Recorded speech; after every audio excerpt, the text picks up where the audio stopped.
Nutrition in amoeba तो हम लोग पढ़ चुके हैं, उम्मीद है आपको समझ में भी आ गया होगा। अगला जो हमारा टॉपिक है हेटरोट्रॉफिक न्यूट्रिशन के अंदर, वो है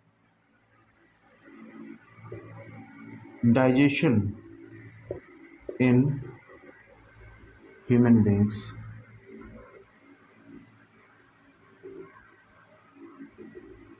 मतलब फूड का जो डाइजेशन है वो ह्यूमन बींग में किस तरीके से होगा, और एलिमेंट्री कैनाल का जो डाइवर्स पार्ट है वो किस तरीके से वर्क करता है, इस बारे में हम लोग स्टडी कर रहे हैं।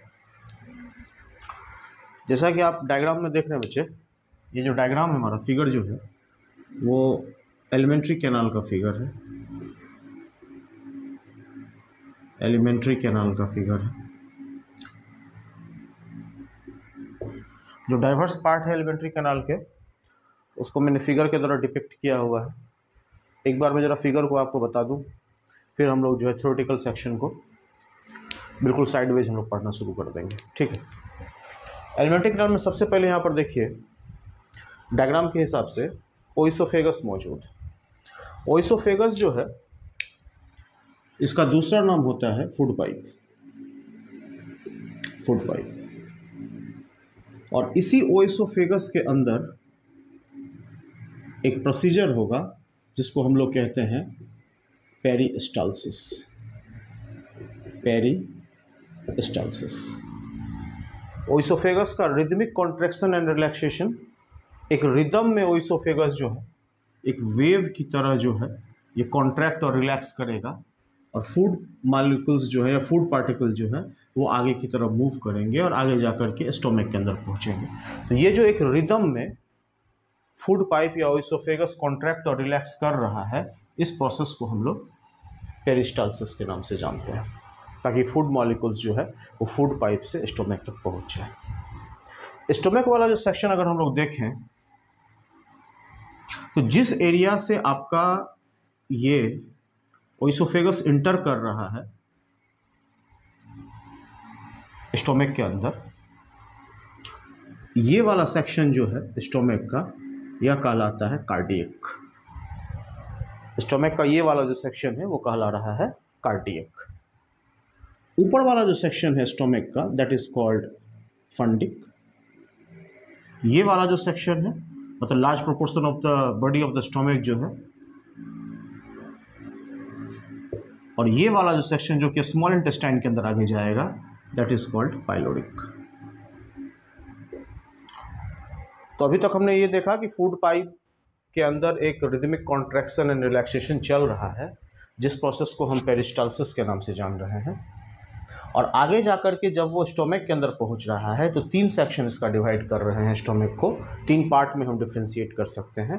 First is cardiac, second is fundic and third is pyloric.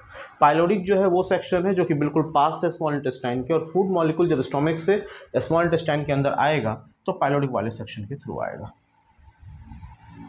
अब हमारा जो है स्मॉल इंटेस्टाइन की तरफ बढ़ रहे हैं, और जब बढ़ रहे हैं यहाँ पे हम लोग, तो यहाँ पे स्टोमक और स्मॉल इंटेस्टाइन के बीच में गैप के अंदर एक हेट्रोक्राइन ग्लैंड मौजूद है, जिसका एंडोक्राइन और एक्सोक्राइन दोनों फंक्शन होता है। कैसे है वो हम second chapter control and coordination में पढ़ेंगे। वैसे मैंने आपको जो इंट्रोडक्टरी क्लास था वो मैंने बताया था इसके बारे में। तो ये जो हमारा हेट्रोक्राइन ग्लैंड है पेनक्रियाज, वो हमारा यहाँ पर बीच में मौजूद है। ये जो कर्व है स्टोमक और स्मॉल इंटेस्टाइन के बीच का जो ये कर्व है, इस कर्व के अंदर आपका पेनक्रियाज मौजूद है।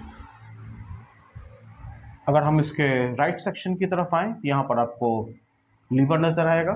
Liver is the largest gland of our body, और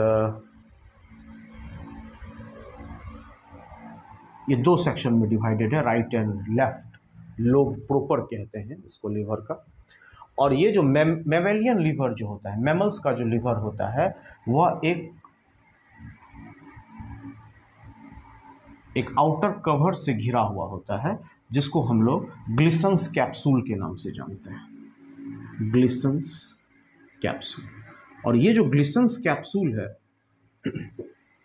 यह एक सिग्निफिकेंट पहचान है कि लीवर जो है वह मैमेलिया क्लास से जो है वो जुड़ा हुआ, तो मैमल्स का वो लीवर है। स्मॉल इंटेस्टाइन की बात करते हैं। स्मॉल इंटेस्टाइन का 3 पार्ट होगा।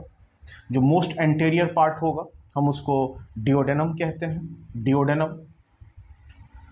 इसके बाद आपका जेजुनम होता है और सबसे नीचे की तरफ जो है आपका इलियम होता है। Ilium is the longest part of small intestine. इसके बाद हम लार्ज इंटेस्टाइन की तरफ आते हैं। ये वाला जो सेक्शन है, this is large intestine. Large intestine जो होता है वो 3 स्ट्रक्चर का बना हुआ होता है। सिकम होता है, कोलॉन होता है, ये हमारा सिकम है, या एक ब्लाइंड सैक, एक छोटा सा थैली जैसा एक पार्ट होता है जिसके अंदर माइक्रो ऑर्गेनिजम्स मौजूद होते हैं। तो सिकम हमारा एक पार्ट हो गया, सिकम। दूसरा पार्ट हमारा कोलॉन है। कोलॉन जो लार्ज इंटेस्टाइन का पार्ट है उसको 3 हिस्से में डिवाइड कर सकते हैं, असेंडिंग, डिसेंडिंग, ट्रांसवर्स। जब ऊपर की तरफ जा रहा है देन इट इज असेंडिंग, इस तरीके से है देन इट इज ट्रांसवर्स, नीचे की तरफ जा रहा है देन इट इज डिसेंडिंग। तो असेंडिंग, डिसेंडिंग और ट्रांसवर्स 3 हिस्से में जो है हमारा कोलॉन जो है वो डिफ्रेंशिएटेड। और लास्ट वाला जो हिस्सा है लार्ज इंटेस्टाइन का उसको हम लोग कहते हैं रेक्टम। तो 3 हिस्सा हो गया हमारा लार्ज इंटेस्टाइन का, caecum, colon and rectum. Small intestine का भी 3 हिस्सा हो गया, duodenum, duodenum, jejunum and ileum. और स्टोमक का भी 3 हिस्सा मैंने आपको बताया, कार्डियक, फंडिक एंड पाइलोरिक। ये सारा जो इन्फॉर्मेशन है आपको क्लास 11th में भी काफ़ी यूज़फुल होगा। अभी हम थोड़ा सा इसको अच्छे तरीके से एक्सप्लोर कर रहे हैं, ठीक है। तो पूरा जो ह्यूमन का एलिमेंट्री कैनाल हम लोग देख रहे हैं बच्चे, तो पहला सेक्शन जो हमको नज़र आया ये वाला, this is food pipe, also known as oesophagus. Second हिस्सा जो है हमारा वो है स्टोमक, इसमें कार्डियक है, फंडिक है, पाइलोरिक है। नीचे की तरफ जा रहे हैं तो जो कर्वेचर है स्टोमक और स्मॉल इंटेस्टाइन के बीच का, दैट इज कॉल्ड पेनक्रियाज। नीचे की तरफ जा रहे हैं तो हमारा जो है लार्ज इंटेस्टाइन हमको नज़र आ रहा है। लार्ज इंटेस्टाइन का भी 3 पार्ट है हमारा, सिकम है, कोलॉन है, रेक्टम है। और स्मॉल इंटेस्टाइन जो है, जो most largest and coiled section of the alimentary canal है, उसका भी 3 हिस्सा हमको नज़र आ रहा है, that is duodenum, jejunum and ilium. तो एक समवॉट जो है एक सिंपलेस्ट फॉर्म में हमने जो है आपको इसको बताया।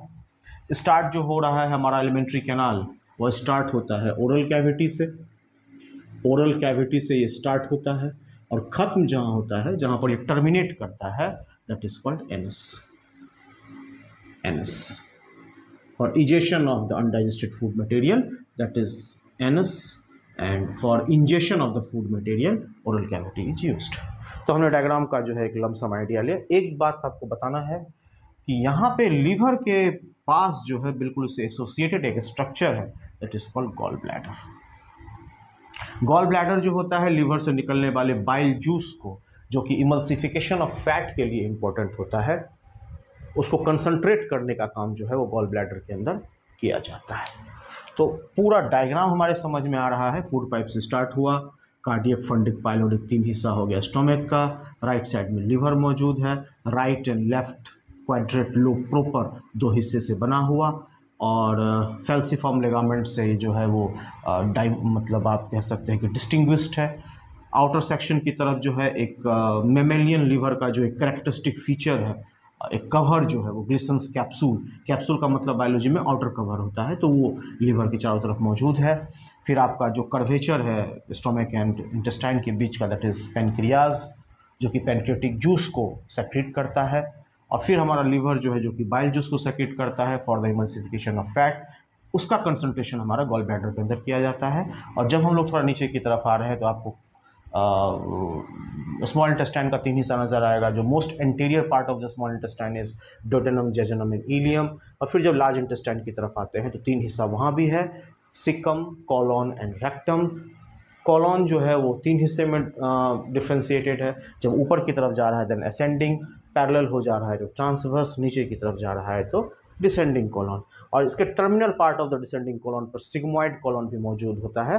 आगे जाकर के अनडाइजेस्टेड फूड मटेरियल को कुछ वक्त के लिए जब तक जिस जगह पर स्टोर किया जाता है, that part is called rectum, और जहाँ पे जाके टर्मिनेट होता है that is called anal canal. तो हमने एक लमसम इस पूरे एलिमेंट्री कैनाल का आपको एक आइडिया जो है वो दे दिया है। ओके, अब जरा हम लोग थोड़ा सा इसको विस्तार से इस प्रोसीजर को समझने का प्रयास करें। ये जो ह्यूमन का डाइजेशन चल रहा है, सबसे पहले जो है हम आपको बता दें ओरल कैविटी के बारे में।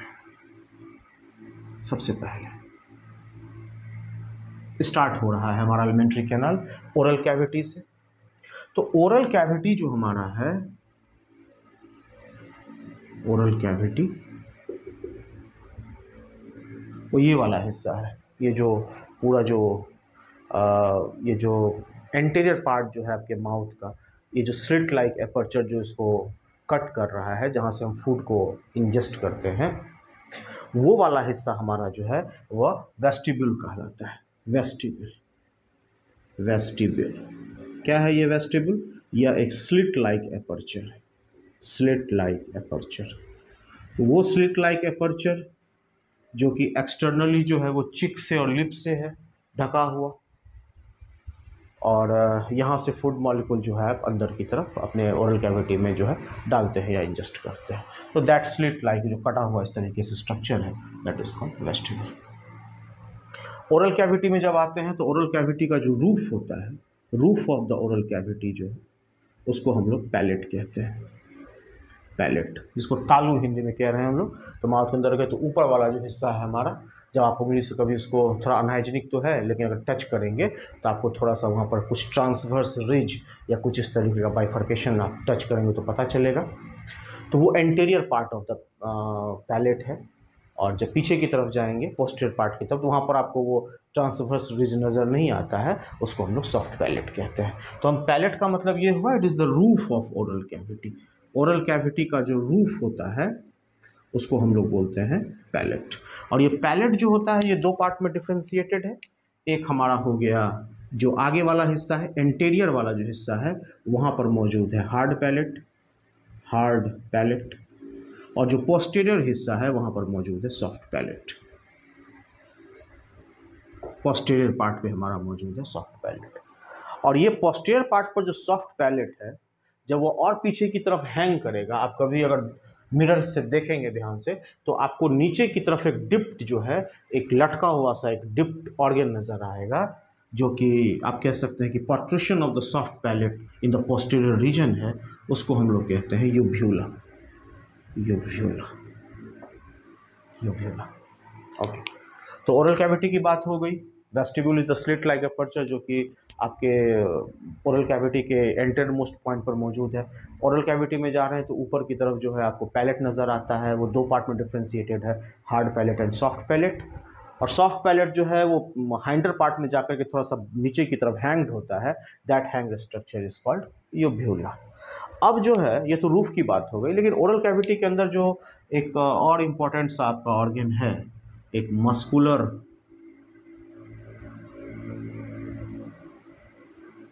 एक जो मस्कुलर ऑर्गन वहाँ पर मौजूद है जो कि फूड को मिक्स करने में मदद करता है, that is tongue.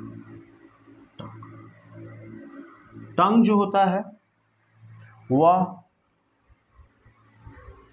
Floor of the mouth के साथ अटैच्ड होता है। फ्लोर ऑफ द माउथ के साथ वो अटैच्ड है, मतलब माउथ के फ्लोर के साथ जो है वो अटैच्ड है।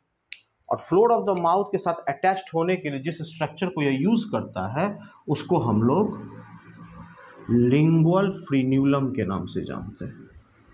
लिंगुअल फ्रीन्यूलम ये स्ट्रक्चर है जिससे आपका टंग जो है फ्लोर ऑफ द माउथ के साथ अटैच्ड, लिंगुअल फ्रीन्यूलम। और आपके टंग के ऊपर कुछ रिज मौजूद होता है, रिज। जैसे अगर टंग का स्ट्रक्चर आप टंग का देखें तो यहाँ पर आपको सर्टेन रिजेस जो है वो इस तरीके से भी, या इसको आप इस तरीके से भी डिपिक्ट कर सकते हैं, इस तरीके से। तो कुछ रिज जो होता है टंग के ऊपर मौजूद होता है, जिसको हम लोग सल्कस टर्मिनलिस कहते हैं। और यही सल्कस टर्मिनलिस आगे जाकर के एक मीडियन पिट पे, बिल्कुल यहाँ पे जाने के बाद एक मीडियन पिट पे जाके वो टर्मिनेट हो जाता है, एक मीडियन पिट पे जाके यह टर्मिनेट होता है, जिसको हम लोग फोरामेन सिकम के नाम से जानते हैं। फोरामेन सिकम के नाम से जानते हैं। तो ये तो एक मोटा मोटा मैंने आपको बताया कुछ इनिशिएटिंग पॉइंट है ओरल कैविटी का, कि वेस्टिब्यूल हो गया, slit like aperture, roof of the oral cavity को पैलेट कहते हैं, दो हिस्से में डिवाइडेड है, hard palate and soft palate. Soft palate का जो हैंगिंग पार्ट है उसको यूव्यूला कहते हैं। टंग के बारे में बात करें तो एक मस्कुलर ऑर्गन है जो कि फूड को मिक्स करने में मदद करता है, और टंग जो होता है वो माउथ के, आपके मुंह के फ्लोर के साथ जो अटैच्ड होता है, जिस फ्लैक लाइक स्ट्रक्चर के साथ, उसको हम लोग फ्रीन्यूलम कहते हैं या लिंगुअल फ्रीन्यूलम के नाम से भी वो जाना जाता है। और आपके टंग के ऊपर कुछ सर्टेन ट्रांसवर्स रिज या कुछ आप कह सकते हैं कि कुछ रिज को आप बेहतर तरीके से समझिए कि certain part of the tongue which elevates from its surface, अपने सरफेस से थोड़ा ऊपर की तरफ एलिवेटेड कुछ स्ट्रक्चर यहाँ मौजूद है टंग के ऊपर, जिसको रिज कह रहे हैं, और उस रिज का नाम है सल्कस टर्मिनलिस। और सर्कस टर्मिनलिस एक मीडियन पिट पे जाकर के, एक राउंडेड मीडियन पिट पे जाकर के रुकता है या टर्मिनेट हो जाता है, रुक जाता है वहाँ जाकर के, उसको हम लोग फोरामेन सिकम के नाम से जानते हैं। ओके, तो मैंने आपको ओरल कैविटी का एक थोड़ा सा एक लमसम आइडिया दिया है। थोड़ा सा हम लोग डिटेल में जा रहे हैं बच्चे, लेकिन इट इज़ क्वाइट इंटरेस्टिंग। आप जब थोड़ा इसको और बेहतर तरीके से पढ़ेंगे, या सर्टेन आप कुछ रेफरेंस बुक को अगर आप देखेंगे जा कर के, देन आपको ऐसा महसूस होगा कि आपको बेसिक से थोड़ा ज़्यादा ही इंफॉर्मेशन है, आप काफ़ी इंफॉर्मेटिव स्टेज में आप पहुँच चुके हैं, चीज़ें आपको बिल्कुल आसान लग रही हैं। और जब आप एनटीएससी के प्रिपरेशन के लिए भी जाएंगे या एनटीएससी के पेपर को भी जब देंगे, तो this informations will be quite helpful for you. Okay, ठीक है।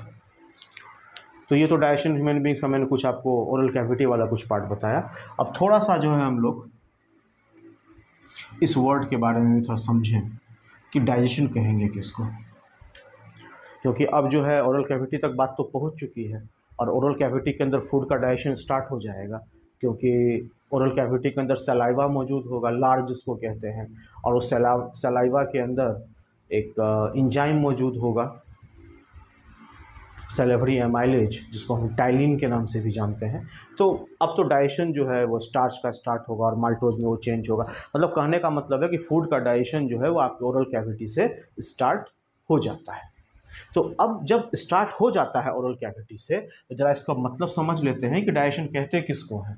डाइजेशन का मतलब ये हुआ कि फूड का जो complex part of the food जो है, complex part of the food जो है, कार्बोहाइड्रेट है, प्रोटीन है, फैट है, जो भी है, complex part of the food जो है, उसको जब हम सिंपल एब्जॉर्बेबल फॉर्म में चेंज करते हैं, then that process is called digestion. तो कॉम्प्लेक्स फूड मॉलिक्यूल्स को, complex part of the food को या complex part of the diet को सिंपल एब्जॉर्बेबल, मतलब आसानी से जिसका अवशोषण या एब्जॉर्प्शन हो सकता है, उस रूप में परिवर्तित करना जो है वो क्या कहलाएगा? डाइजेशन कहलाएगा। अब डाइजेशन अगर ये कहला रहा है तो कौन सा फैक्टर इसमें हेल्प करेगा? इसमें हेल्पफुल होगा इंजाइम्स। इंजाइम्स हेल्पफुल होगा। Enzymes are proteins in nature, हम जानते हैं। तो ये जो इंजाइम है वो आसानी के साथ complex part of the food को सिंपल फॉर्म में चेंज करेगा। कार्बोहाइड्रेट को डाइजेस्ट करने के लिए अलग इंजाइम, प्रोटीन को डाइजेस्ट करने के लिए अलग इंजाइम, फैट को डाइजेस्ट करने के लिए डाइवर्स टाइप के इंजाइम्स, एमाइलेज है, लाइपेज है, पेप्सिन है, ट्रिप्सिन है। तो ये सारे जो इंजाइम्स हैं वो अलग अलग part of the complex food पे वर्क करके उसको सिंपल फॉर्म्स में चेंज करने का प्रयास करते हैं। तो दिस इज कॉल्ड डाइजेशन। अब जो है हम लोग थोड़ा ओरल कैविटी तो समझ में आया, तो ओरल कैविटी का एक और जो इम्पोर्टेंट पार्ट है टीथ, वहाँ पहुँचते हैं। टीथ का जो आउटर हार्ड सरफेस होता है उसको हम लोग इनामेल के नाम से जानते हैं, और ये जो इनामेल है वो हमारे बॉडी का हार्डेस्ट सब्सटेंस। जिस तरीके से मैंने आपको बताया था कि liver is the largest gland, उसी तरीके से इनामल जो है वह हमारे बॉडी का हार्डेस्ट सब्सटेंस है और यह आउटर हार्ड सरफेस होता है टीथ का। अब 2-3 वर्ड एसोसिएटेड है ह्यूमन बीइंग के साथ टीथ से, टीथ के कंटेक्स्ट में। सबसे पहला जो है वर्ड जो हम लोग देखते हैं दैट इज कॉल्ड थिकोडोंट। ये फर्स्ट वर्ड है जो कि टीथ के साथ एसोसिएटेड है। थिकोडोंट का मतलब क्या हुआ? अगर टीथ जो है जुड़ा हुआ है, धसा हुआ है,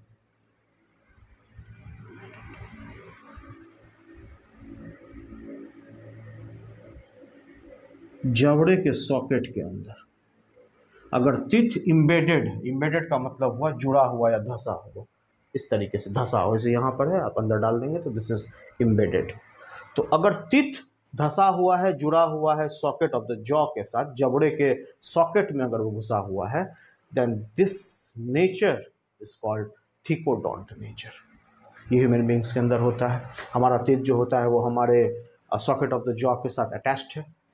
ये फर्स्ट वर्ड हम लोग यूज़ करते हैं टीथ के कंटेक्स्ट में ह्यूमन बींग्स में। सेकेंड जो वर्ड यूज़ करते हैं this is called heterodont. Heterodont, hetero का मतलब क्या हुआ? हेटेरो का मतलब हुआ डाइवर्स, अलग अलग प्रकार के। तो टीथ जो है वो डाइवर्स टाइप का होता है, अलग अलग प्रकार का होता है ह्यूमन बींग्स में, इसलिए ह्यूमन बींग के टीथ को हम लोग हेटेरोडोंट के नाम से जानते हैं। ओके, तो क्यों बोले? क्योंकि हमारा जो टीथ है उसमें इंसीजर भी है, हमारे टीथ के अंदर जो है वह कैनाइन भी है, हमारे टीथ के अंदर प्रीमोलर भी है और हमारे टीथ के अंदर जो है वो मोलर भी है। तो 4 प्रकार का टीथ जो है वो हमारे पास मौजूद है। इंसीजर है, कैनाइन है, इंसीजर जो है वो काटने के लिए, कैनाइन जो है वो चीरने के लिए, और प्रीमोलर और मोलर जो होता है वह फूड को मैस्टिकेट करने के लिए। मैस्टिकेशन का मतलब होता है उसको चबाने के लिए और उसको पीसने के लिए जो है, जो टाइप ऑफ टीथ यूज़ करते हैं that is called premolar and molar. अब यहीं पे हम आपको जो है टीथ, ह्यूमन बीइंग का टीथ का फार्मूला बता देते हैं। इसको डेंटल फार्मूला कहते हैं। ह्यूमन बीइंग्स का जो है डेंटल फार्मूला देखिए, डेंटल फार्मूला। डेंटल फार्मूला क्या है ह्यूमन बीइंग का? 2 1 2 3 बाई 2 1 2 3 इंटू 2। अब अगर गिनती करेंगे 2 1 3 2 5 3 8, तो 8 आधे वाले सेक्शन के, 8 जो है ये आधे वाले सेक्शन का ऊपर वाला हिस्सा, तो 8 ऊपर 8 नीचे 16, और इधर वाले हिस्से से मल्टीप्लाई कर दें तो इंटू 2 कर दें तो वो 32 हो जाता है। तो 2 1 2 3, 2 यहाँ पर जो है ये क्या रिप्रेजेंट कर रहा है? 2 रिप्रेजेंट कर रहा है इंसीजर को, 1 रिप्रेजेंट कर रहा है कैनाइन को, 2 रिप्रेजेंट कर रहा है प्रीमोलर को, और 3 रिप्रेजेंट कर रहा है मोलर को। मतलब 2 इंसीजर, 1 कैनाइन, 2 प्रीमोलर और 3 मोलर। ये हमारा जो है डेंटल फार्मूला है। टोटल संख्या इसकी हो जाती है 32। और यहाँ पर एक बात बता दें, जो थर्ड मोलर होता है ह्यूमन बीइंग का, जो थर्ड मोलर है, तीसरा मोलर टीथ जो होता है, उसको हम लोग बुद्धि वाला दांत या विजडम टीथ के नाम से जानते हैं। Third molar is called wisdom teeth.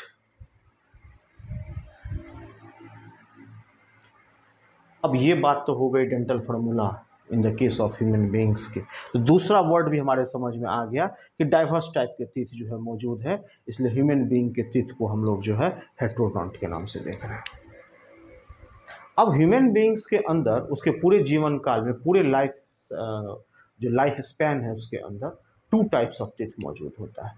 एक जो टाइप ऑफ टीथ है उसको हम लोग बोलते हैं मिल्क टीथ, जिसका दूसरा नाम डेसिडुअस टीथ भी होता है। दूध वाला दांत जो बोलते हैं, बच्चों का होता है, टूट जाता है एक एज में आने के बाद। और दूसरा प्रकार का टीथ जो है, जो कि उसके ऑलमोस्ट पूरे लाइफ स्पेन तक परसिस्ट कर जाता है, रुक जाता है, that is called permanent teeth. तो एक ही जीवन काल में, एक ही लाइफ स्पेन के अंदर ह्यूमन बीइंग्स के अंदर 2 टाइप्स ऑफ टीथ आ रहा है, 2 सेट ऑफ टीथ आ रहा है। टाइप्स बोलना सही नहीं है, 2 सेट ऑफ टीथ यहाँ पर आ रहा है। इसलिए जो 2 सेट ऑफ टीथ है, इसीलिए जो शब्द यहाँ यूज करते हैं that is called diphyodont. Diphyodont, 2 set of teeth, 2 set of teeth, 2 set of teeth हम लोग यहाँ पर यूज कर रहे हैं। अब ये तो डेंटल फार्मूला हो गया परमानेंट टीथ का, और जो सेकेंड डेंटल फार्मूला है जिसको हम लोग, ये तो परमानेंट टीथ का हुआ,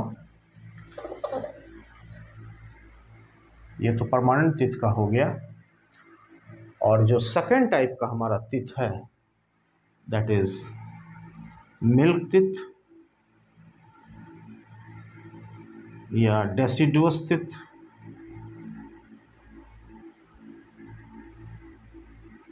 और इसका फॉर्मूला होता है 212/212 × 2।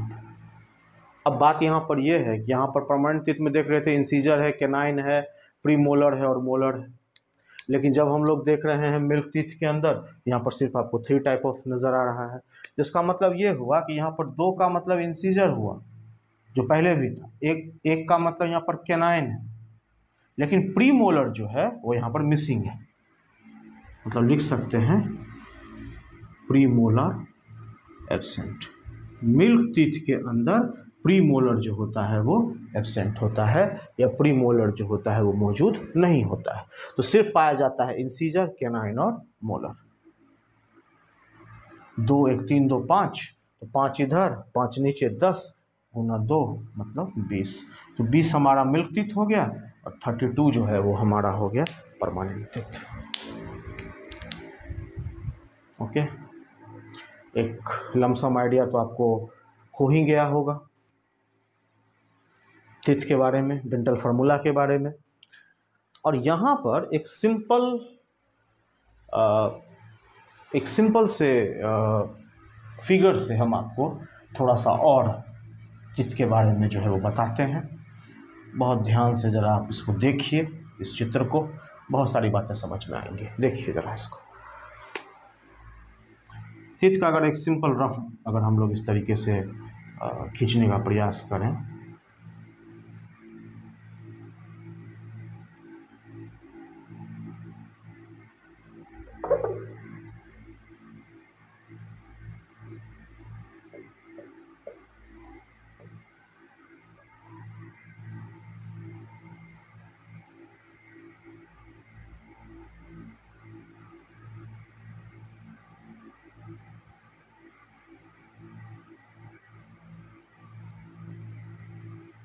यहाँ देखिए,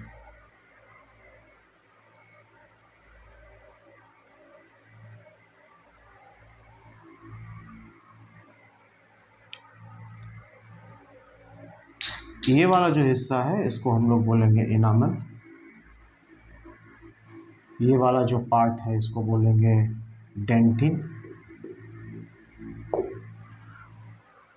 अगर इसके स्ट्रक्चर को देखें तो यहाँ पर ऊपरी हिस्सा जो है वो क्रॉन है, नेक है, हेड है, ये सारा पार्ट है मौजूद टीथ के अंदर।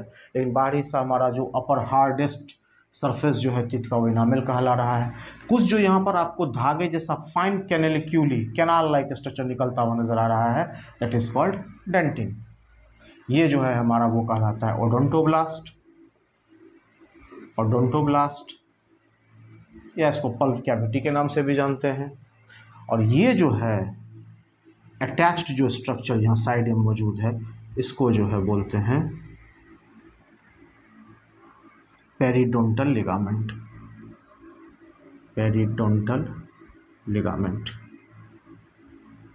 ये टीथ को सॉकेट के साथ अटैच्ड होने में और मजबूती के साथ जुड़ने में जो है वो मदद करता है। ओके, तो क्राउन, नेक एंड हेड 3 हिस्से में डिस्ट्रीब्यूटेड। Enamel, dentin. इनामल जो है आउटर हार्ड सरफेस हो गया, डेंटिन जो है फाइन कैनाल या कैनेलिक्यूली लाइक स्ट्रक्चर, नर्व वेसल्स के साथ, ब्लड वेसल, नर्व वेसल्स के साथ बिल्कुल अटैच्ड जैसा एक डेंटिन है, और बीच में पल्प या ओडोंटोब्लास्ट मौजूद है, और साइड में स्टेबिलिटी प्रोवाइड करने के लिए पेरिडोंटल लिगामेंट भी जो है वो वहाँ पर मौजूद है। तो टीथ के बारे में जो हमारे पास जो है वो एक ठीक ठाक जो है आइडिया हमारे पास आ चुका है। डेंटल फार्मूला समझ चुके हैं, एंड थिकोडोंट का मतलब हमारे समझ में आया है, डिफ्योडोंट का मतलब हमारे समझ में आया है, और हेट्रोडोंट का मतलब, ये तीनों क्यों बोलते हैं ह्यूमन टीथ के साथ, ये तीनों वर्ड क्यों एसोसिएटेड है, ये भी हमारे समझ में जो है वो आ चुका है। ओके,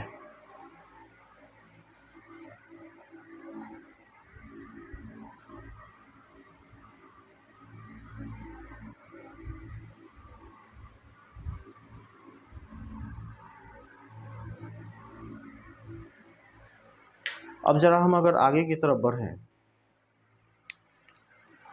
तो टीथ हो गया, टंग हो गया, पैलेट हो गया।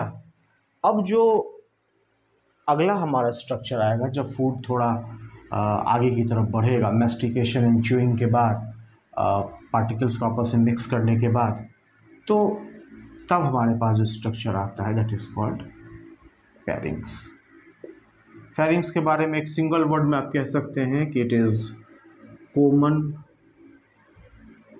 Passage for food and air. मतलब एयर और फूड का जो कॉमन पैसेज होता है, मतलब एक कॉमन दरवाजा, एक कॉमन पाथवे जिससे फूड और एयर दोनों मूव कर सकता हो, उस स्ट्रक्चर को हम कहते हैं फेरिंग्स। फूड जब मूव करेगा यहाँ पर ओइसोफेगस, मतलब ओइसोफेगस भी जो है वो भी आपका फेरिंग्स के अंदर खुल रहा है। और एयर की बात करें तो जो विंड पाइप है जिसका दूसरा नाम ट्रैकिया है, वो भी जो है इस फेरिंग्स के अंदर खुल रहा है। फेरिंग्स 3 हिस्से में डिवाइडेड होता है। First is called nasopharynx, nasopharynx. दूसरा जो हिस्सा होता है वो कहलाता है ओरोफेरिंग्स, और तीसरा जो हिस्सा होता है वो कहलाता है लैरिंजोफेरिंग्स। ये 3 हिस्से में जो होता है हमारा फेरिंग्स डिफ्रेंशिएटेड या डिस्ट्रीब्यूटेड है, लेकिन अगर एक शब्द में बोले तो common passage for food and air जो है वो हमारा फेरिंग्स कहलाता है। अब हमारा फूड जो है वो फूड पाइप के अंदर जाएगा, लेकिन जाने के रास्ते में ट्रैकिया, वो फूड मॉलिक्यूल ओइसोफेगस की जगह पर कहीं विंड पाइप के अंदर ना चला जाए, इसको रोकने के लिए एक सॉफ्ट बोन या कार्टिलेज का बना हुआ एक कार्टिलेजिनस, एक ढक्कन, flap like structure which prevents entry of food inside trachea। एक कार्टिलेज का बना हुआ एक ढक्कन या फ्लैप लाइक स्ट्रक्चर। फ्लैप का मतलब मान लीजिए पाइप है, इसके बाहर ये फ्लैप जो कि इसको बंद कर रहा है, तो एक फ्लैप लाइक स्ट्रक्चर, एक इस तरीके से, मान लीजिए पाइप है तो इस तरीके से बंद और खुलने वाला एक फ्लैप लाइक कार्टिलेज का बना हुआ एक फ्लैप लाइक स्ट्रक्चर, जो कि फूड मॉलिक्यूल को ट्रैकिया में जाने से क्या करता है, रोकता है।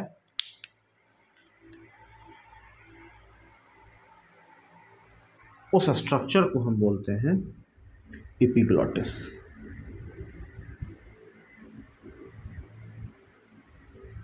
तो ग्लॉटिस क्या है?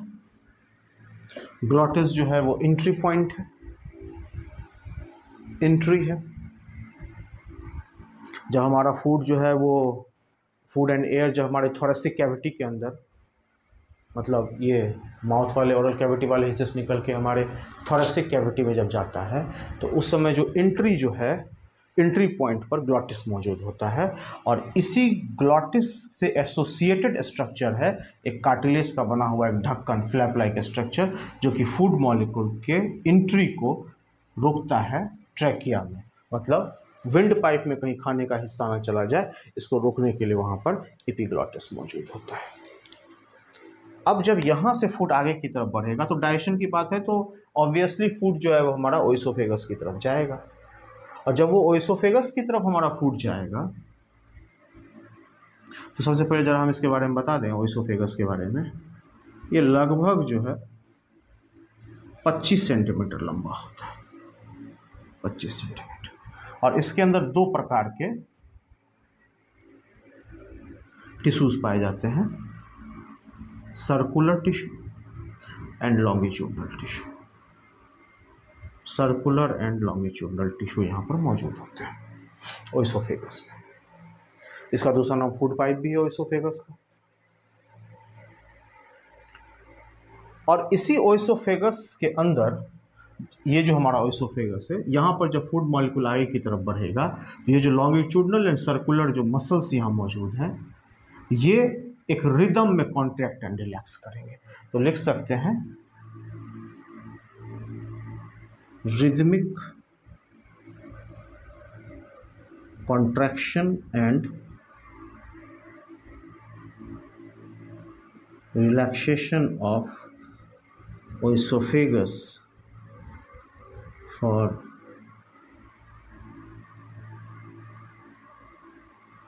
movement of food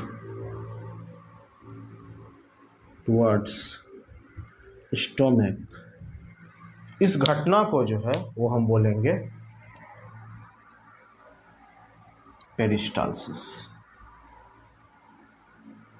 तो कहने का मतलब ये हुआ कि एक रिदम में आपका ओइसोफेगस अगर कॉन्ट्रैक्ट और रिलैक्स कर रहा है, एक बार पकड़ रहा है फूड को, फिर छोड़ रहा है, फूड थोड़ा आगे की तरफ बढ़ रहा है, तो ये जो रिदम में कॉन्ट्रैक्ट एंड रिलैक्स कर रहा है वॉल ऑफ ओइसोफेगस, इसी घटना को हम लोग पेरिस्टाल्सिस के नाम से जानते हैं। ओके, तो फूड मॉलिक्यूल जो है वो हमारा पेरिस्टाल्सिस के प्रोसेस के द्वारा जो है वो आगे बढ़ करके अब ओइसोफेगस से स्टोमक की तरफ जा रहा है। स्टोमक के एंट्री के पास एक वाल्व मौजूद होता है जो कि गार्ड करता है entry of food from oesophagus to stomach, और वो जो वाल्व है उसको हम लोग बोलते हैं गैस्ट्रो ओइसोफेगियल स्फिंक्टर।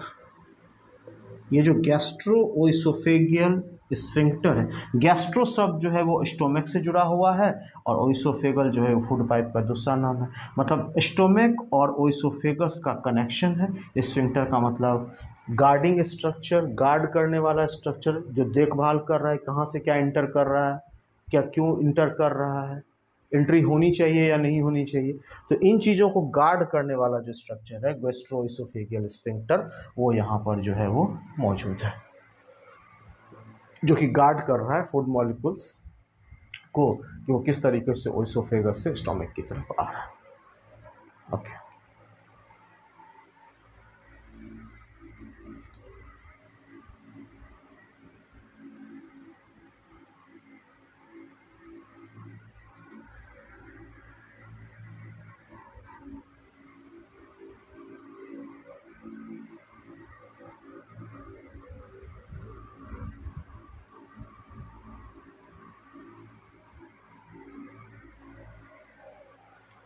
अब जो है हमारा फूड मॉलिक्यूल ओइसोफेगस से निकल करके स्टोमक की तरफ आ गया, स्टोमक की तरफ आ गया। स्टोमक का 3 पार्ट है, मैंने पहले बताया आपको। कार्डियक पार्ट है, फंडिक पार्ट है और pyloric part. Cardiac, fundic and pyloric. जब फूड स्टोमक के अंदर रहेगा तो स्टोमक के अंदर जो होते हैं गैस्ट्रिक सेल्स पाए जाते हैं। जो भी सेल स्टोमक से एसोसिएटेड होंगे उनको गैस्ट्रिक सेल्स बोलते हैं। वहाँ से अब पढ़ाएंगे हम आपको आगे जब डाइजेशन का मैकेनिज्म बताएंगे। अभी तो मैं आपको बस थोड़ा सा इन्फॉर्मेशन दे रहा हूँ डाइवर्स पार्ट के बारे में। तो वहाँ पे आपको बताएंगे कि स्टोमक के अंदर से प्रोटीन को डाइजेस्ट करने के लिए पेप्सिन आएगा, HCl रिलीज होगा, और विटामिन B12 को एब्जॉर्ब करने के लिए कैसल इंट्रिंसिक फैक्टर भी जो है वो वहाँ से रिलीज़ होगा। तो HCl, pepsin and castle intrinsic factor, ये सारी चीज़ें जो होती हैं वो स्टोमक से एसोसिएटेड हैं और वहाँ से वो रिलीज़ होती हैं। अब हमारा जो नेक्स्ट स्ट्रक्चर आएगा बड़ा इंपॉर्टेंट है, that is small intestine. Small intestine जो है वो लगभग 6.25 मीटर के आसपास का होता है। 3 पार्ट में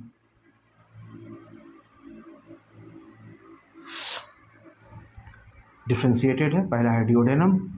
डिओडेनम जो होता है it is the site for digestion. यहाँ पे डाइजेशन का प्रमुख कार्य जो है वो इसी डिओडेनम के अंदर कर दिया जाता है, और इसी डिओडेनम के अंदर पेनक्रियाज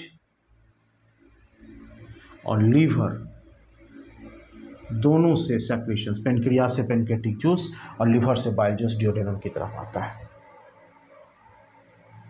मतलब ये हमारा स्मॉल इंटेस्टाइन का इंटीरियर पार्ट है बिल्कुल ये जहाँ से स्टार्ट हो रहा है एंटीरियर वाला हिस्सा है, और यहीं पर पेनक्रियाज और लीवर दोनों से जो है सेक्रेशन यहाँ पर आएगा, और most of the digestion of the protein and carbohydrate and fat and diverse factor यहीं पर जो है वो कंप्लीट कर दिया जाता है। तो लगभग जो है इसका जो लेंथ है डिओडेनम का वो 25 सेंटीमीटर के आसपास, 25 सेंटीमीटर के आसपास है।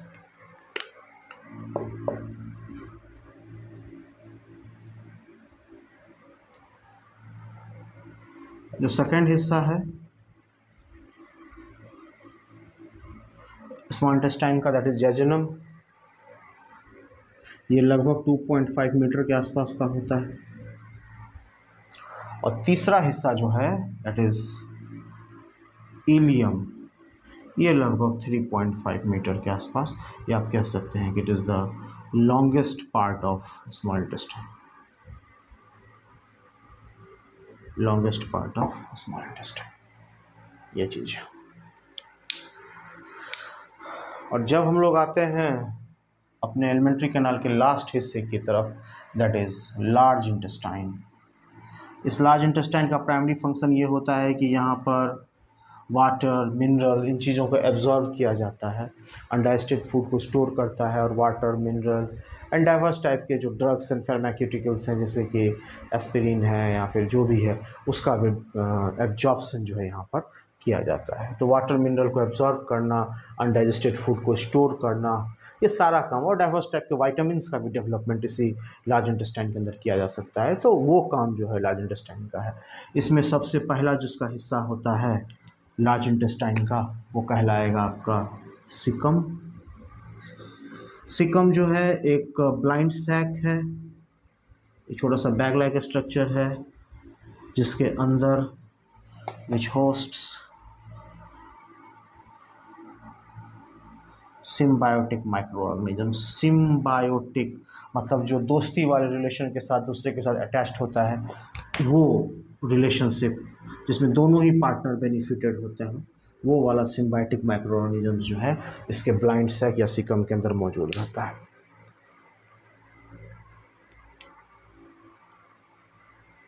और इसी सिकम के पास एक फिंगर लाइक प्रोजेक्शन भी निकला हुआ होता है सिकम के पास। इस सिकम के साथ एक फिंगर लाइक प्रोजेक्शन भी अटैच्ड होता है जिसको हम लोग वर्मीफॉर्म अपेंडिक्स के नाम से जानते हैं। Vermiform appendix. तो सिकम जो है एक बैग लाइक स्ट्रक्चर हुआ जिसके अंदर सिम्बायोटिक माइक्रो ऑर्गेनिजम्स मौजूद हैं, और इसी सिकम के साथ का जो एक्सटेंशन है, इससे निकला हुआ जो एक स्ट्रक्चर है, एक फिंगर लाइक प्रोजेक्शन जैसा होता है जिसको हम लोग बोलते हैं अपेंडिक्स या वर्मीफॉर्म अपेंडिक्स के नाम से हम इसको जानते हैं। ओके, ये तो फर्स्ट पार्ट है सिकम का। लार्ज इंटेस्टाइन का जो दूसरा पार्ट है वो कहलाता है कोलॉन। ये कोलॉन जो होता है वो 3 हिस्से में डिवाइडेड है। असेंडिंग, जब ऊपर की तरफ जा रहा है ये कोलॉन का हिस्सा, then it is called ascending. नीचे की तरफ जब वो जाएगा then it is called descending. और जब बिल्कुल पैरेलल हो जाएगा, ये इस तरीके से पैरेलल हो जाएगा colon, then it is called transverse. तो 3 हिस्से में आप इसको डिवाइड कर सकते हैं, ascending, descending and transverse. Okay, और तीसरा जो हिस्सा है आपका लार्ज इंटेस्टाइन का, वो हमारा कहलाता है रेक्टम। ये सब terminal part of the alimentary canal है, बिल्कुल टर्मिनल से जस्ट पीछे वाला सब terminal part of alimentary canal, या अनडाइजेस्टेड फूड मटेरियल्स को स्टोर करके रखता है तब तक जब तक कि एनल स्फिंक्टर के द्वारा सही रिस्पॉन्स क्रिएट किया जाए और अनडाइजेस्टेड फूड को बॉडी से बाहर इजेस्ट आउट कर दिया जाए, तब तक जो है ये स्टोर करके रखता है, स्टोर्स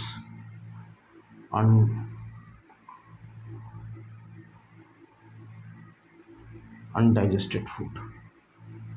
और जो बिल्कुल लास्ट हिस्सा है हमारे एलिमेंट्री कैनाल का, that is called anus.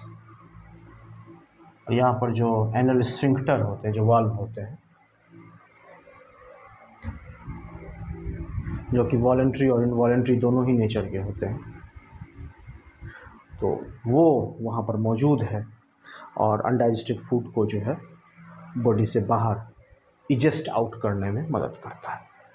This is, तो हमने जो एलिमेंट्री कैनाल का जो सभी फैक्टर है, oesophagus, stomach, small intestine, large intestine, सबको हमने देखा है, सबके बारे में हमने पढ़ा और कुछ इन्फॉर्मेशन हमारे पास अब है कि हम एलिमेंट्री कैनाल के डाइवर्स पार्ट को बहुत आसानी के साथ अब एक्सप्लेन कर सकते हैं। क्या क्या मौजूद है, क्या लेंथ है, क्या काम है, वो सब हमारे समझ में आ रहा है। अगर बिल्कुल शॉर्ट में कहें तो हम कह सकते हैं कि हमारा जो फूड पाइप है वो पेरिस्टाल्सिस को कंप्लीट कर रहा है, फूड मॉलिक्यूल को रिदमिकली कॉन्ट्रैक्ट और रिलैक्स करके फूड को स्टोमक तक पहुंचा रहा है। स्टोमक के पास गैस्ट्रिक ग्लैंड्स मौजूद हैं और वो gastric glands HCl and pepsin and Castle intrinsic factor, renin, ये डाइवर्स टाइप के एंजाइम्स को सेक्रेट कर रहा है और जो भी फंक्शन है डाइजेशन का उसको पूरा कर रहा है। फिर जब हम लोग थोड़ा आगे देख रहे हैं तो फिर हमारे पास स्मॉल इंटेस्टाइन आ रहा है। स्मॉल इंटेस्टाइन का जो इंटीरियर पार्ट है, डिओडेनम, वो मेजर साइट है जहाँ पर आप carbohydrate, protein and fat and diverse factor को डाइजेस्ट करने का प्रयास करते हैं। और उस काम में उसके पास लिवर और पेनक्रियास से भी सेक्रेशन आता है, that is bile and pancreatic juice, और काम को थोड़ा सा आसान कर देता है। और फिर जब आगे बढ़ते हैं तो देखते हैं लार्ज इंटेस्टाइन वहाँ पर मौजूद है, सिकम है और उसी के साथ एक एसोसिएटेड स्ट्रक्चर है सिकम के साथ, दैट इज़ कॉल्ड वर्मिफॉर्म अपेंडिक्स। फिर कॉलोन है, असेंडिंग है, डिसेंडिंग है, ट्रांसवर्स है, एंड रेक्टम है जो कि सब terminal part of the alimentary canal है और स्टोर करता है अनडाइजेस्टेड फूड को for certain point of time and certain span of time, sorry. And last जो टर्मिनेट होता है हमारा एलिमेंट्री कैनाल, वो जाकर के एनस में टर्मिनेट हो जाता है। ठीक, अब हम लोग देखें अगर कि हमारा जो पूरा एलिमेंट्री कैनाल है वो कितने लेयर्स का बना हुआ है, मतलब ओरल कैविटी से लेकर के एनस तक कितने लेयर का बना हुआ होता है हमारा alimentary canal. Layers of alimentary canal,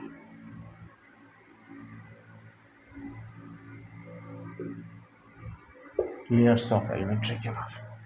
तो लेयर्स ऑफ एलिमेंट्री कैनाल में देखें तो सबसे पहला लेयर जो हमको नज़र आ रहा है आएगा outer most layer, that is serosa. ये हमारा आउटर मोस्ट लेयर है, आउटर मोस्ट लेयर। और ये सेरोसा जो बना हुआ होता है वो मेसोथीलियम का बना हुआ होता है, मतलब जो हमारे बॉडी के सॉफ्ट ऑर्गन है, विसरल ऑर्गन्स, उनका एंडोथीलियम, उसका ये सॉरी इपिथीलियम का बना हुआ होता है सेरोसा, आउटर मोस्ट लेयर। दूसरा जो हमारा लेयर है दैट इज कॉल्ड मस्क्यूलरिस। ये दो प्रकार के लेयर का बना हुआ है। बाहर की तरफ जो है वो लॉन्गिट्यूडनल मौजूद होते हैं, लॉन्गिट्यूडनल सेल्स, लॉन्गिट्यूडनल लेयर। अंदर की तरफ सर्कुलर लेयर, ये हमारा जो है serosa outer most layer, muscularis उससे थोड़ा अंदर की तरफ। तीसरा जो है हमारा लेयर है एलिमेंट्री कैनाल का, थोड़ा ऐसे अंदर जाएंगे सब म्यूकोसा मौजूद है। सब म्यूकोसा के अंदर लूज कनेक्टिव टिश्यू मौजूद होता है, लूज कनेक्टिव टिश्यू मौजूद होता है। इसके अंदर नर्व्स भी मौजूद होते हैं, इसके अंदर ब्लड वेसल्स भी मौजूद होते हैं। ये सब कुछ जो है वो सब म्यूकोसा के पास मौजूद है। और सबसे जो इनर मोस्ट लेयर है उसको कहते हैं mucosa, mucosa inner most layer, inner most layer है म्यूकोसा, जो सबसे अंदर वाला लेयर। और इस म्यूकोसा के पास कुछ फिंगर लाइक प्रोजेक्शंस मौजूद होते हैं जिसको हम विलाई कहते हैं। और ये विलाई जो है basically absorption of the nutrition के काम में आता है विलाई। तो म्यूकोसा का ही जो है फिंगर लाइक, मतलब म्यूकोसा के लेयर के साथ ही अटैच्ड एक उंगली जैसा कुछ फिंगर लाइक प्रोजेक्शंस जो होता है दैट इज़ विलाई। और विलाई का जब ब्रश बॉर्डर अपीयरेंस हो जाए, ब्रश बॉर्डर अपीयरेंस मतलब अपने सरफेस एरिया को इतना ज़्यादा इंक्रीज कर ले कि मैक्सिमम टिश्यूज़ के कांटेक्ट में आ जाए, तो जब ये ब्रश बॉर्डर अपीयरेंस में आ जाता है, ब्रश बॉर्डर अपीयरेंस में आ जाता है, तब हम इसको जो है सबम्यूकोसा के नाम से जानते हैं। सॉरी, जब ये ब्रश बॉर्डर अपीयरेंस में आ जाता है तब इसको हम माइक्रोविलाई कहते हैं, माइक्रोविलाई। तो finger like projections of mucosa is called villi. और जब ये ब्रश बॉर्डर अपीयरेंस में आता है, अपने सरफेस एरिया को इंक्रीज करके मैक्सिमम पार्ट के साथ जब ये कंटैक्ट बनाने की कोशिश करता है, तब इसको माइक्रोविलाई कहते हैं। और सब का काम वही है, एब्जॉर्प्शन ऑफ न्यूट्रिएंट्स। डाइजेशन के बाद न्यूट्रिशन को एब्जॉर्ब करने का काम जो है वो विलाई और माइक्रोविलाई के पास। और इसी म्यूकोसा के पास एक लार्ज, काफ़ी बड़ा सा लिम्फेटिक वेसल भी पाया जाता है, एक बड़ा सा लिम्फेटिक वेसल जिसको हम लोग कहते हैं लैक्टियल, लैक्टियल, लैक्टियल। तो म्यूकोसा के पास विलाई मौजूद है, फिंगर लाइक प्रोजेक्शंस, और विलाई का ब्रश बॉर्डर अपीयरेंस कहलाता है माइक्रोविलाई, जिसका काम होता है न्यूट्रिशन को एब्जॉर्ब करना। और उसी म्यूकोसा के पास एक बड़ा सा लिम्फेटिक वेसल भी मौजूद है, मतलब लिम्फ एसोसिएटेड स्ट्रक्चर, लिम्फ के साथ एसोसिएटेड जुड़ा हुआ स्ट्रक्चर लिम्फेटिक वेसल मौजूद है, जिसका नाम होता है लैक्टियल। और ये जो विलाई का बेस होता है, बेस ऑफ द विलाई जो है, मान लीजिए अगर विलाई है तो इसी के बेस के पास कुछ क्रिप्ट्स पाए जाते हैं, और इन क्रिप्ट्स को क्रिप्ट्स ऑफ लीबरक्यूहेन, वैज्ञानिक के नाम पर है लीबरक्यूहेन, ये मौजूद होता है। तो बेस ऑफ द विलाई के पास म्यूकोसा जो है क्रिप्ट्स ऑफ लीबरक्यूहेन का निर्माण करता है, क्रिप्ट्स ऑफ लीबरक्यूहेन का डेवलपमेंट करता है। और यही म्यूकोसा जो कि इनरमोस्ट लेयर है, सबसे अंदर वाला लेयर है एलिमेंट्री कैनाल का, एलिमेंट्री कैनाल की दीवार का सबसे अंदर वाला लेयर है, इसी के पास कुछ उंगली जैसा बाहर की तरफ निकला हुआ प्रोजेक्शन होता है, जिसको विलाई कहते हैं। और उसी के ब्रश बॉर्डर अपीयरेंस को माइक्रोविलाई कहते हैं।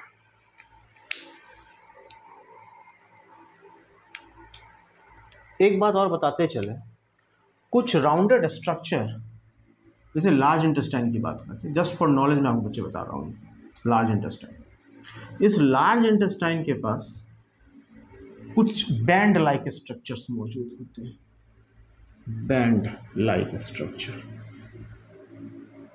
और ये जो बैंड लाइक स्ट्रक्चर होता है, इसको टीनिया कॉली के नाम से जानते हैं। और कुछ इनके पास स्फेरिकल बैग लाइक स्ट्रक्चर भी मौजूद होता है, जिसको हम लोग बोलते हैं हॉस्ट्रा, हॉस्ट्रा। तो haustra and taenia coli are present in large intestine, band like and somewhat spherical structure. और अगर हम लेयर्स की बात करें एलिमेंट्री कैनाल की, तो सेरोसा है, मस्कुलरिस है, सब म्यूकोसा है और म्यूकोसा है। तो मैंने आपको पूरा जो एलिमेंट्री कैनाल के डाइवर्स सेक्शंस का नाम बताया, थोड़ा थोड़ा मैंने इसके फंक्शंस के बारे में बताया।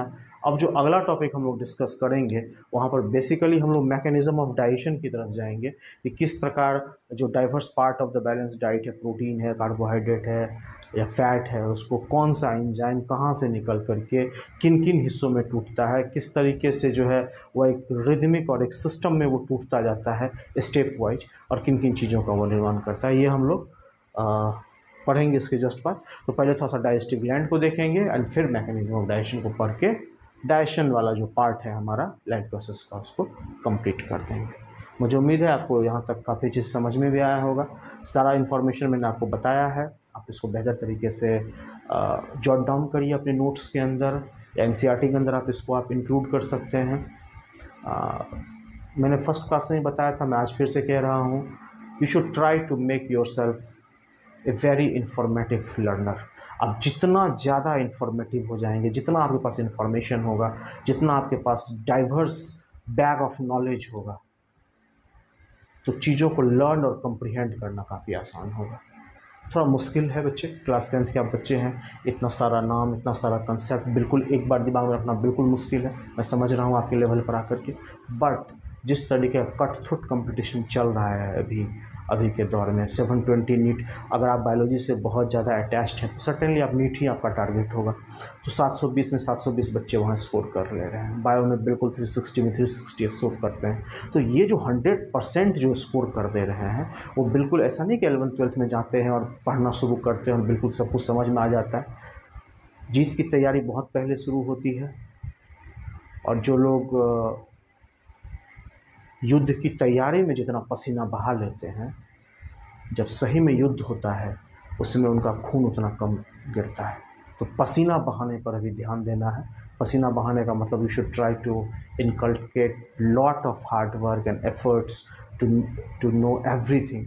एनसीईआरटी पढ़िए, एनसीईआरटी को जानिए, एनसीईआरटी को कमांड करिए, बहुत अच्छी बात है।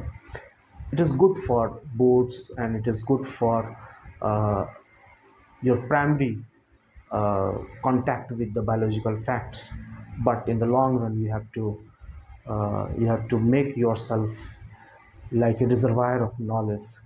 अल्टीमेटली बायो ही पढ़ना, लाइफ साइंस का मतलब वही है। तो बायो को थोड़ा सा जो है हम लोग एक्सपेंड करके पढ़ें, अच्छे अच्छे बुकों को रेफरेंस में लें, उनको पढ़ें, समझें, इंफॉर्मेशन को रिवाइज करते रहें, बस लगे रहें। और एक 2-3 साल का पीरियड है, अभी 10th में अगर आप हैं तो 11th-12th तक जाते जाते आप इतना ज़्यादा सीख जाएंगे, आपके पास इतना सारा नॉलेज हो जाएगा, आपको हार्ड वर्क करने का आदत पड़ जाएगा कि आप जो चाहें वो कर सकते हैं, जैसा चाहें वैसा कर सकते हैं। Just you have to make some efforts and everything will be fine. Okay.